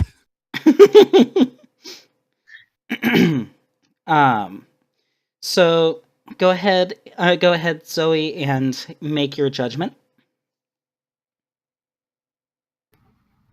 This is a lot more dirt than I'm used to. And that's saying something because you're a Khajiit. No, I'm an orphan. Fair. No, this is Patrick. Dirt was a substantial part of the diet on the street. This is not good dirt. This is This is slime bad dirt. This is just mud now. Luckily, you guys didn't eat any of it. Thurman, do you eat any of your food? And then he dies. I have all the faith in the world in my meal. Go ahead, and I would like you to make an endurance saving check for me. And I'm going to say at disadvantage because you did not really wash the giant's toe before you put it in. Oh. That's half the flavor. God, he's gonna get dysentery and die. This makes me cry on the inside. Okay, You will not complete the Oregon Trail. with disadvantage, how about a 4? Oh, Oh, God. God. And then you Has rolled your a highest roll today been a 6? Yes. No, it was, No, it was the 20. It was the a nat 20. that- it wasn't a nat 20. It was just a 20 No, total. he got a nat 20. Oh, he did? On what? Something earlier. Making things that kill people. Okay. Yeah. You're doing that again. Intentionally or not. Okay. So you taste it and like I'd like you to also make a willpower save at your own cooking. Awesome. I go into Flavor Town. Will save? Yeah. That's gonna be a 19. You love your cooking. Oh yeah, I do. Like this makes you think of home. You know, in the Dark Brotherhood sanctuaries of Black Marsh. Remind So- me never to go to Black Marsh. Ever. Hey Ajanti, are you brewing a poison? No, I'm brewing dinner. What? Well, you see, Emery, you're familiar enough with Argonian cuisine, and this does not resemble it by any stretch of the imagination. Yeah, it doesn't mean it's good. So you move on to Guy Fieri's millet stuffed pork loin, along with its salad and its along with the salad and the cocktail and the sautéed potatoes. The aroma that you get from it's a very savory aroma.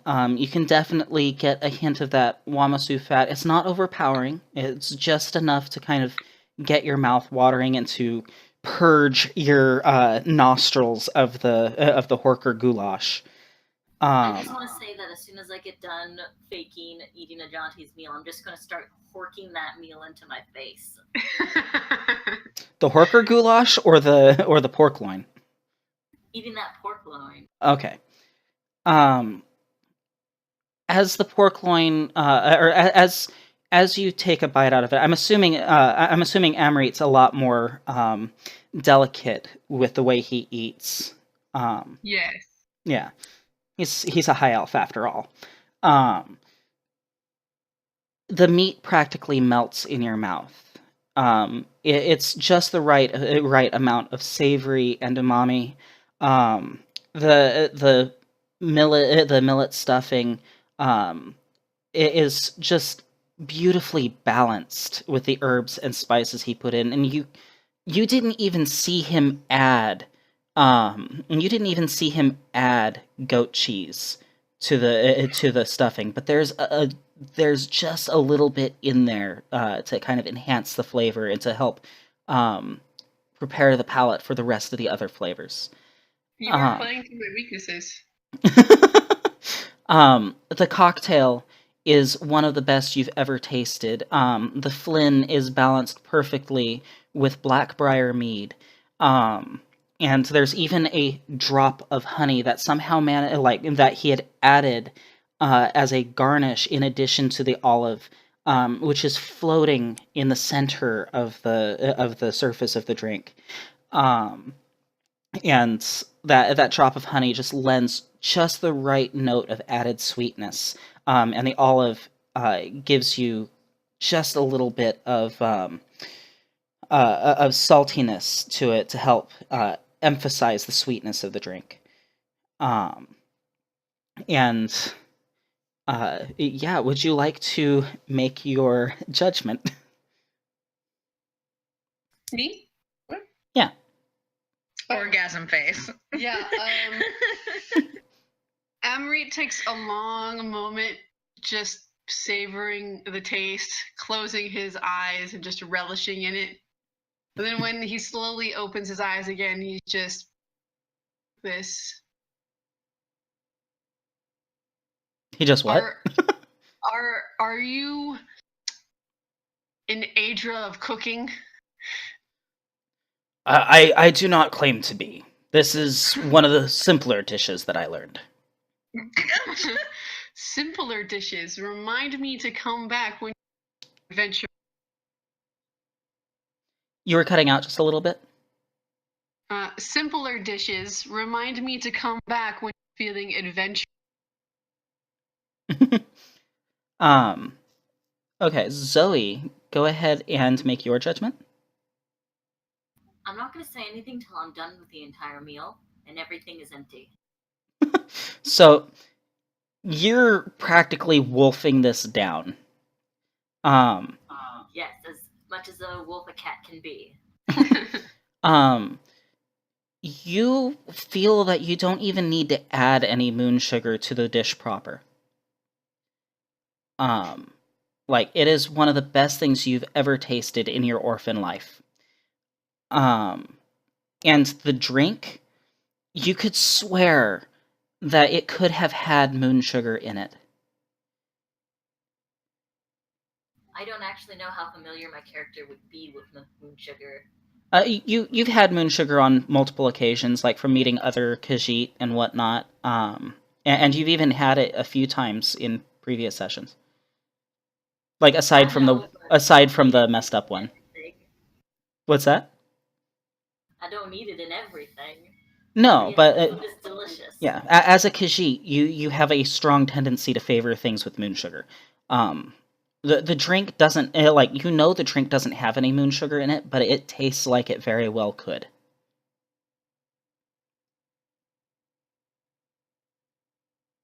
Okay.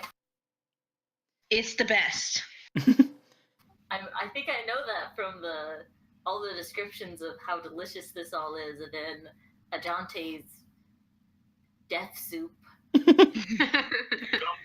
Gumbo.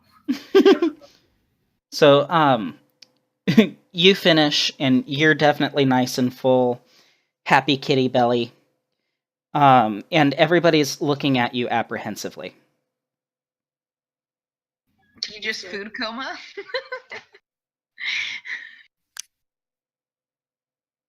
Haven't had a meal I've been so happy to eat all of in a long time. And Charisse kind of walks over and she says, "Well, I think that settles it. The winner is our very own Guy Fiero." And the inn breaks out into applause, and everybody starts going for some millet stuffed pork loin, which Guy was smart enough to start making another batch. Ajanti, how much gold do you have? Enough. Like, how much gold do you have? I have 460 gold. Jesus! That bet I won with all the Fighters Guild members. You lose 300 of it. Wow. Well, yeah. Because people not only were going for the first dish, but they were going back for seconds and thirds. I definitely get some more. I did not realize you had that much money, but I am also going to eat more food. And how many come back for seconds for mine? No one. Nobody like. Does anyone even go for firsts? Eh. I'll go for first out of sympathy. I won't eat any of it though. I'll give Just you a pity. extra Just for eyeballs. pity. I'm gonna take my second piece of pork loin to my table and then resume reading my books. A couple of poor common folk do attempt, like out of sympathy, attempt to take a bite out of the Horker goulash. And then you killed someone. Gumbo! It may be gumbo, but it looks like some sort of horrible goulash. And they even, after one bite, they rush over to Emreet's table. And how much are you selling your potions for, Emreet? So I could not find potion prices, the thingy, so how much do potions go for? Given that your potions are of a unique blend, I'll say you probably are able to sell them for 10 to 15 septims each. Okay, out of sympathy, I will give them to them for 10 each. Okay. You're going to gain 30 gold then. Yes! And Thurman, as the night wears on, you begin to feel a bit warm. Is it mating season already? No, it's not the mating worm. You've experienced that before. It's not the mating worm. And the room begins to swim a bit. Not the good swim, more like the room's beginning to spin. You don't like this ride. Uh-oh. I didn't add enough leak. I have a passive perception check of 18. Can I see this happening? Yes, you can. It appears the Argonian made himself sick. He poisoned himself. Okay. Oh no, it's not poison. Thurman, temporarily, I would like you to decrease your strength and endurance attributes by 2. Is he diseased? Ooh. That's not good. Right? This is what we call bootleg skooma.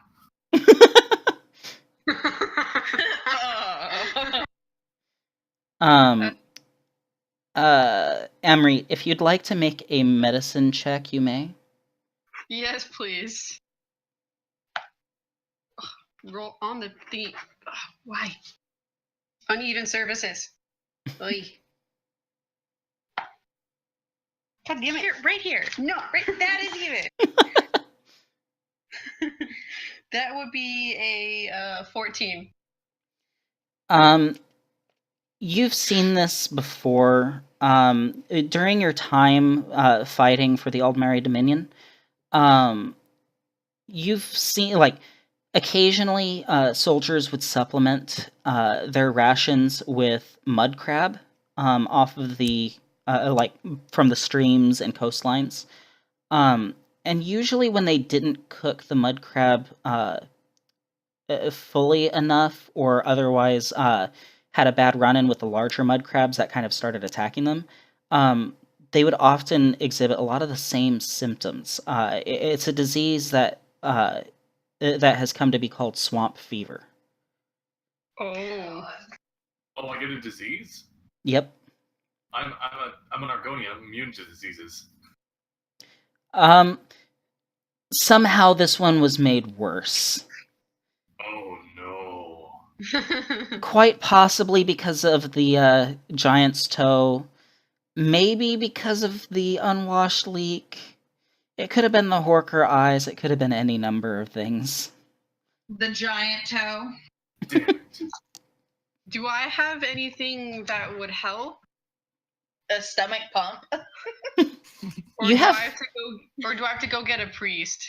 I want one. Luckily, it's not something that you'd need a priest for, but it just so happens that you're selling potions that can help with such a thing. Sorry, Yes. say that again? You just so happen to be selling potions that can help with such a thing. Ah. You Okay, should charge him extra. so I meander because I don't walk that fast. I take my sweet ass time. And Saunter and sachet. yes, Okay. I've got really long legs, but I walk really slow. And I politely and quietly inform him that if he hadn't noticed yet, you are not well. What? Zero Are just you- gives you that look of like, what about him? I happen to have a tincture that would soothe your symptoms and ease your suffering for the measly price of for 25 septum. I can give it to you. Oh my goodness. Insight check. Go ahead. The fuck's with my rolls? And that one. So he's holding before you this little vial of red potion, and you've never seen a potion quite like this before. It's glowing, and it's even humming, almost like a Nirnroot. Oh. Thank you, magical gelatinous elf.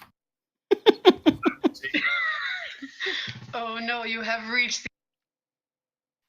the seeing things stage. Yes. You should pay me and drink this quickly. Zero just looks at you. No, When he's the always thing like that. behind you eats you. What? It's a large Daedra behind you. Oh, Fur and claws. It's very small too. that is quite a hallucination. Please give me the septum so I can give you this potion. Excellent. I drink the potion and I give the money. Yes. So the dizziness and hallucinations begin to pass, and you're able to. The room stops swimming as much, but you do know you'll probably need to sit down. Yeah, for a while. Does anybody else witness this exchange? Assume Zero is sitting at the table with him since he's supposed to be like her mentor and whatnot. Also, she doesn't want him dying. Okay. Tashtar, what are you up to? I'm just eating the normal food because I don't want to die. It is quite delicious. You do feel a slight twinge, and you remember that you managed to pack and preserve some of the organs you harvested off of the cultist back in Skyrim. You don't have much left, but you do have a little bit, so you're able to add just the slightest bit, and it kind of eases that hunger a little bit. I return Awesome. to my book. So you add a little bit of mage liver to your to your meal. So Spicy.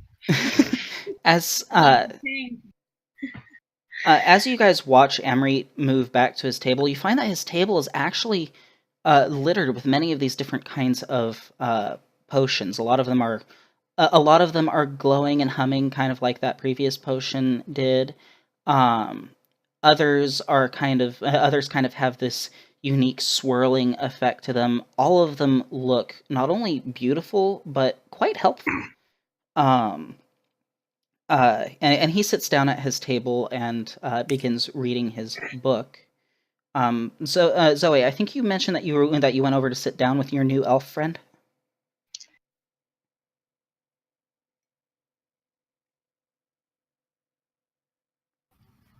What about my new elf friend? Did you say that you had mentioned that you went over to sit down with him? Oh yeah, I would have seen it, but I wouldn't have gone over because if something happens, I still want to be not associated with Ajante. Okay, I'm so slightly offended, but I'm also very sick, so I don't give a shit. well, I mean, you give a lot of shits, but not that kind of shit. At least you feel better. Well, then, I don't think that's the right word. Once Zira is sure that he's not going to die, she'll make sure that he's like propped up, so he doesn't, in case he throws up, he doesn't, choke on his own vomit. And she's going to move over to Elf Boy's table of glowing wonders and kind of peruse them for a moment, and then what book are you reading? The lusty Argonian maid. No, something very dry sounding and very boring. On the politics of High Rock. There we go. Politics of High Rock. Thank you. Is that a subject that I would know anything about, seeing as my background is...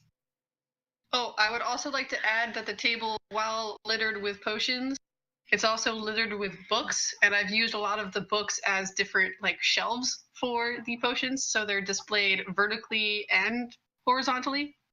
Okay. It's like a display case. In answer to your questions, Hira, you do have a basic understanding of how High Rock operates.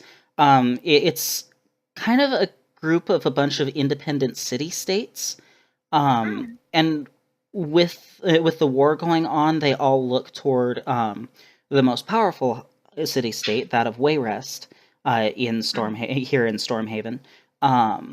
And High King Emmerich for guidance in matters concerning the war and the overall situation, and he kind of tries to keep balance as far as how these little kingdoms operate with one another and with Wayrest as a whole. So kind of like your typical kind of medieval situation going on. Okay. While studying the different potions and things and examining them, or pretending to examine them, once I notice the book that Emery is reading, I will make casual comment about the subject. I will happily chat. And start asking how long you've been around, or if you're studying for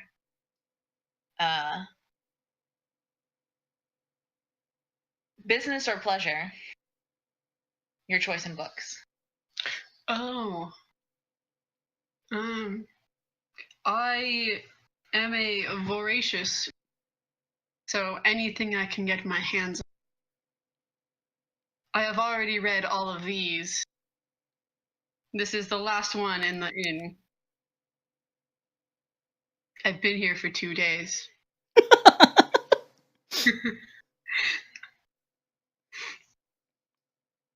And it's like, And where is it that you might be traveling to? I am headed to... was it Wrothgar I was headed toward? Yeah, you're headed to Wrothgar, in particular, Orsinium. I am headed to Orsinia. Oh. Do you have a group that you're traveling with? Someone of your... at least obvious abilities does not seem wise for you to go alone. I was in the process of finding competent help. Which way are... Sorry? Well, there's none of that here. You're not in this conversation. You go back to your corner and your food.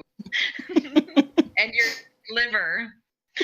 Seeing as your friend is... She shrugs with that look of...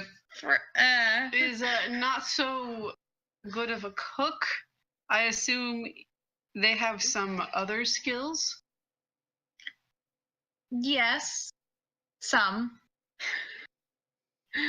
And the rest of your group? Many of them are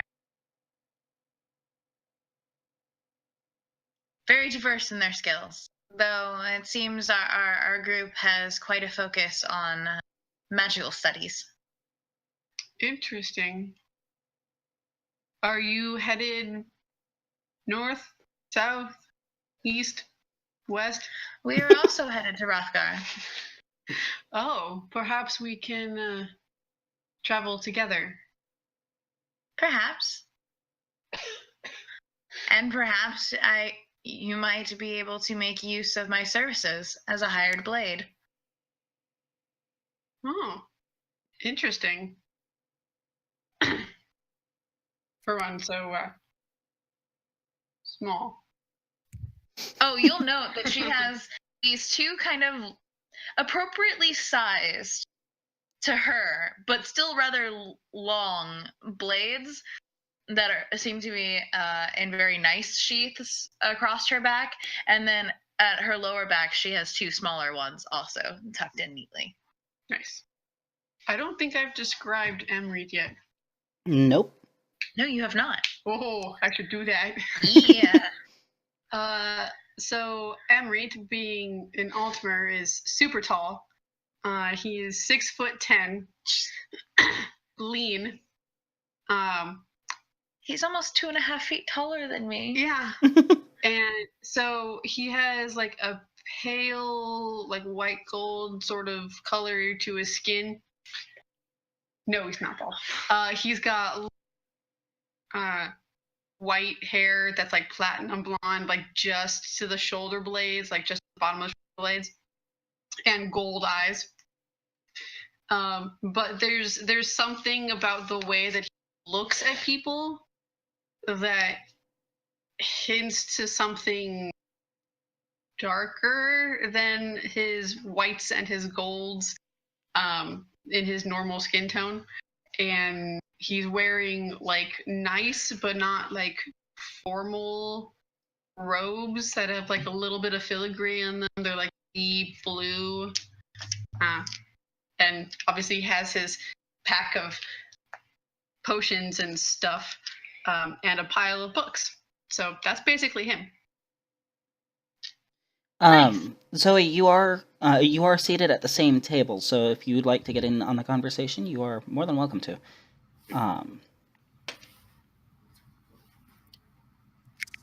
So I remember that I have 2 books. Mm-hmm. I have the book I stole from the little let's sacrifice this girl and this tower guy, and one from when we broke out of that prison. Mm-hmm. I just sit here and read my book because I'm pretty full from eating. Mm-hmm. Which book are you reading? What's the one I got from the prison? Oh my gosh, I don't remember. I didn't take note of that.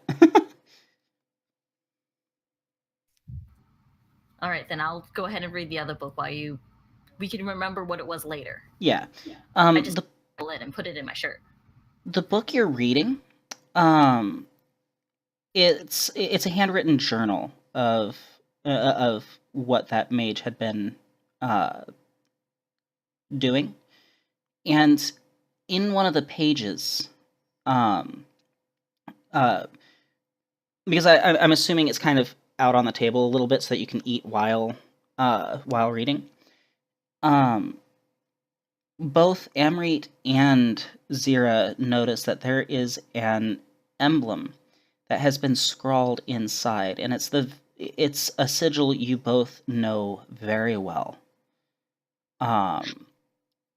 In the case of Zira, it's an emblem you've only seen in regards to the people you're hunting. Mm-hmm. Oh.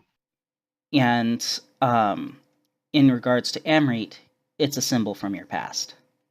Uh-huh. Okay.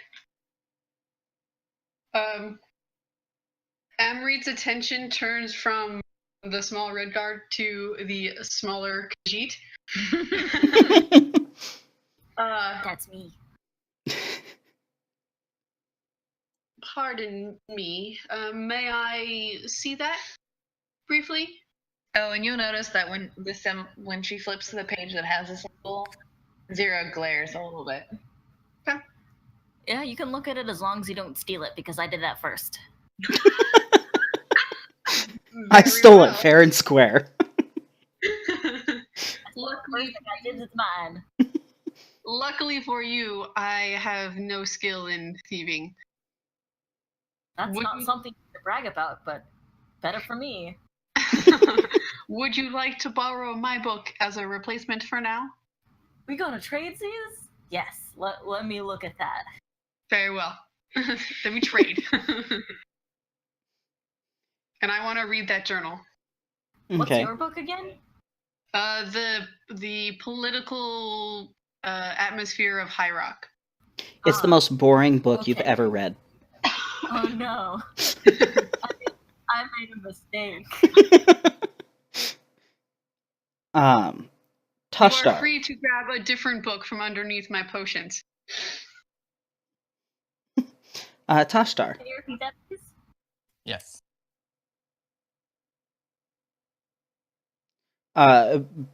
Brenna, she needed a repeat. Sorry, you are free to grab any of the books underneath my potions. Okay, yeah, I'm gonna do that. So Toshtar, you manage to you finish your meal. You feel quite full. Your Argonian friend is off in the corner, kind of retching into a bucket. At this point, Thurman, it's dry heaves. And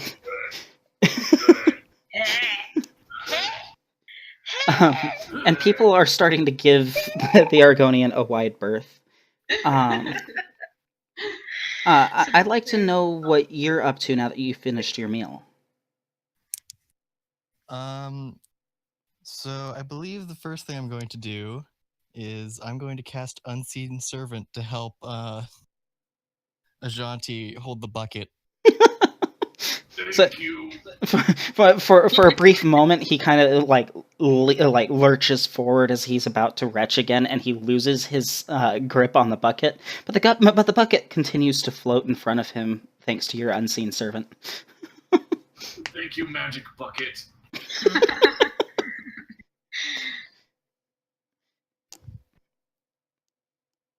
Wonderful. The rest of your companions are all kind of huddled around this table of glowing potions. There are a few people there are some people dancing to the music that the bard is playing.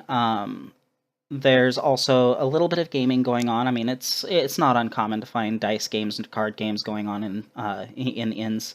In this case, it is a card game going on. Off in another corner, a few people are lounging on pillows, smoking from hookahs and whatnot. The chef is still busily making more pork loin and is also starting to kind of make comments to people as they come up that unfortunately, not only is he beginning to run out of his supply of pork, but it's getting close to time for him to retire for the night. So there's quite a bit going on in this tavern. You also have that book on Namira, should you wish to peruse it. Can you repeat that last bit? You also have your book about Namira, should you wish to peruse it. I'm going to check out the potions table with all Okay. the books and the rest of our companions. Join us, join us. As you stroll up, Zira looks kind of angry, not as angry as you've seen her before when she defenestrated a mage. That was my favorite. But she definitely seems a little agitated. Your Khajiit buddy kind of is looking dejectedly at this book that she's got in her hands and is starting to look at the other books that are on the table. And the high elf is flipping through the pages of the book that you'd seen the smaller Khajiit take from the quarters in the Mage's Tower back in Skyrim. I'm going to peruse the potions. So there's quite a few different potions there. All of them are glowing and humming. And whatnot. You kind of take a quick glance over at the other side of the inn just to check on your Argonian buddy, and it looks like he's being helped to a room. And Charisse kind of strides up to the table. I'll have you know that your companion. We have moved your companion to one of our guest rooms. Seeing as he appears to be quite sick, his stay is on us for tonight.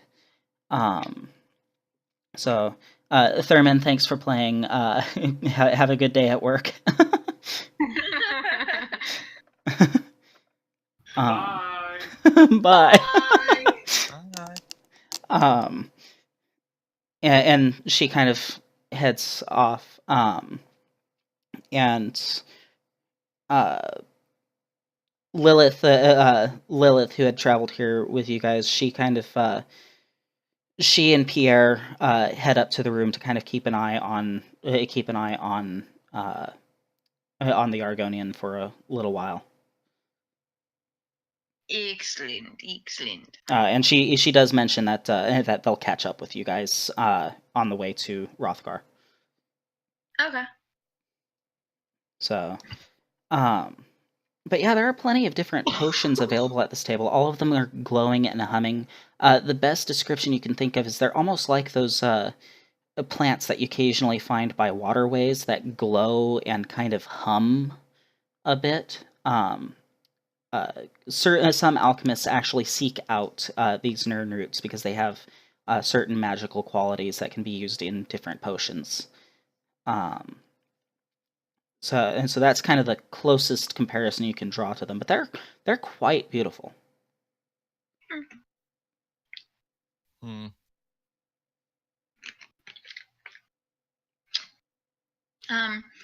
Zira will, once she kind of calms herself a little bit, taking a few like slow, deep breaths, she will resume having polite conversation with those at the table. Okay, go ahead. She'll actually ask Emirate what his or if he takes interest in the ramblings of a psychopath. I have found the ramblings of psychopaths, while not correct in any means, at the very least interesting, and sometimes their views are a pale, off-kilter sort of correct, but very far off usually. And what do you think of this rambling? And she gestures to the book and stares at you. What do I think of the book? So, basically, this guy seemed to have been a low-ranking member of the Worm Cult. The last few pages, the last few entries kind of described how he was able to discreetly hire somebody to take a young woman off the streets of Winterhold, and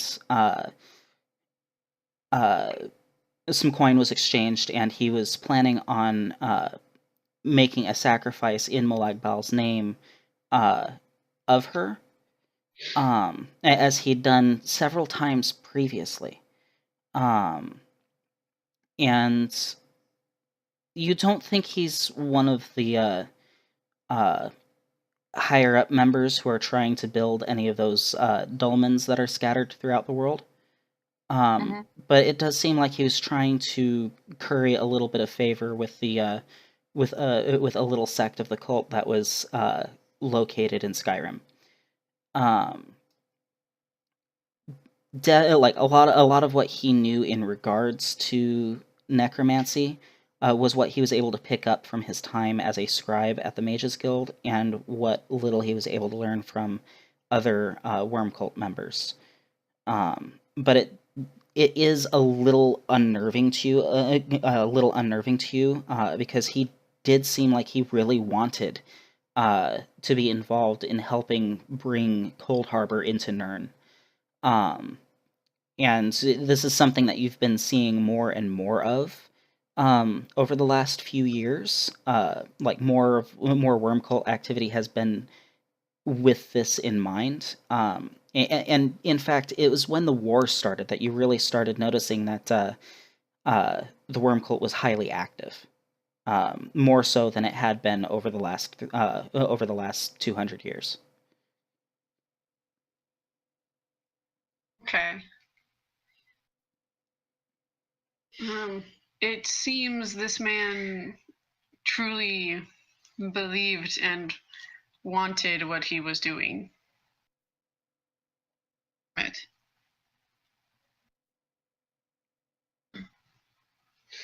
You're not sure how this guy met his end, but you're pretty sure it was you're pretty sure it was untimely, especially given the fact that these seeming to be strangers have somehow managed to get their hands on it. I've missed like half of that. Say that one more time.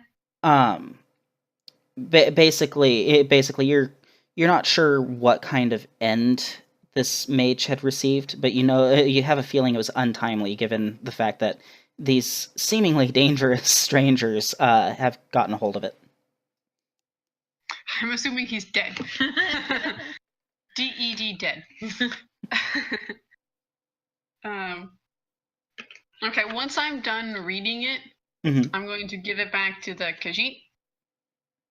And he had a small accident. He fell out of a 40-foot high window.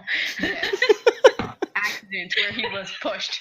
Oh no, he was through him. Straight up through. Fair enough. With force. That is very accidental. But yeah, It was he quite tripped. the fall. Don't cross her.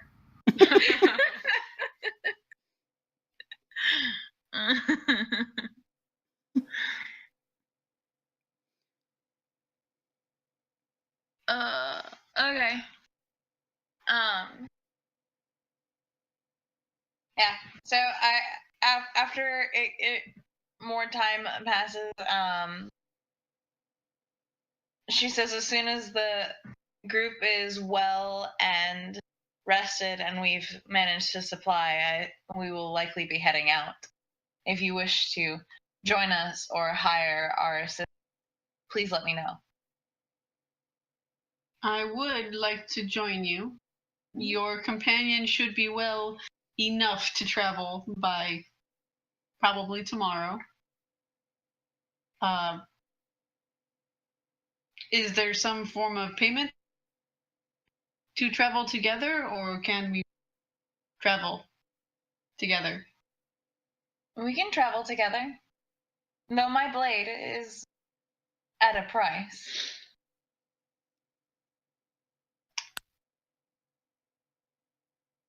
How about we strike? How do you feel about striking a deal? Depends on the deal. Well, I will provide you potions.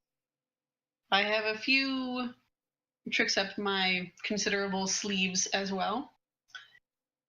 In exchange for traveling together, protection, and assistance in gathering potion ingredients. I can assist you with the protection. I'm not keen on scavenging. Only the things that we find on the side of the road.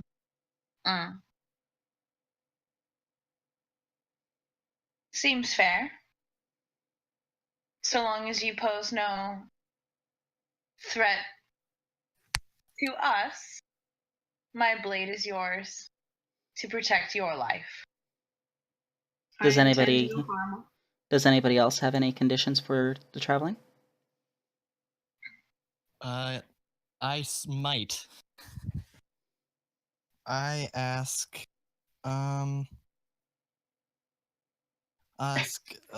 Emery, do you have any books on some on the Daedric princes?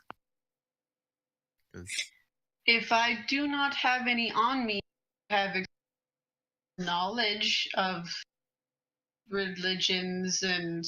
Zero just stares at you with that look of, oh, why? What Daedric prince are you looking for? That's not important at the moment.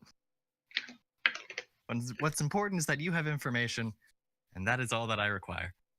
Zero mouths, he eats people? I can read lips. What was that? He eats people. I have the observant feat, so I could read lips. Yeah. I don't do feats on in this game. Oh, never mind then. I am erasing that then. However, it's obvious enough. Yeah. Okay. I gotta change some things then. Yeah, we can take care of that later. Go ahead and make a history or a religion check for me. Oh, they're both so good. My history is better. What the fuck is with me rolling 8s? 16. Those aren't the appropriate dice to use. I know. You should use different ones. I need to get rid of this.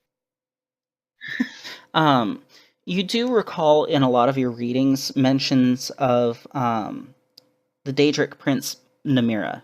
She's the Daedric Prince of Rot and Decay and Repulsiveness. And one of the things that she kind of presides over is cannibalism. Ah. Okay, do I know anything other than the basics about Namira? A little bit. You do know that the cults of Namira tend to keep out of the way. They generally don't cause too much trouble. It's usually in run-ins and like when certain people who worship Namira or follow her practices like get into grave robbing or murdering in order to obtain the people they eat, and stuff like that. That really ends up becoming a problem. But for the most part, they keep to themselves. Okay. All right. Cool. I say nothing of this. But he was. You were asking about if he'd had any books, right, Toshar? Yes. Which he said he did not. Okay. I said if I did not. I don't know. Do I? Would I have any? I'll leave that at your discretion. I mean, I wouldn't be surprised. So you kind of sift through your bag a little bit, and you do find a little book on the Daedric princes in general. Mm-hmm. Okay. I present it. I will take that book. Thumb through it. Okay. So, the tavern begins to die down a bit, and you guys head to your rooms to rest. Partially out of sympathy for your sick friend, and partially out of sympathy for his loss during the cooking competition. Charisse offers to allow you guys to lodge for free for the night. And we happily take it. And you guys can receive the benefits of a long rest. And this is a good opportunity for a bio break before we pick up on you starting your journey northward. So, yeah. For those of you watching, thank you so much for watching this video.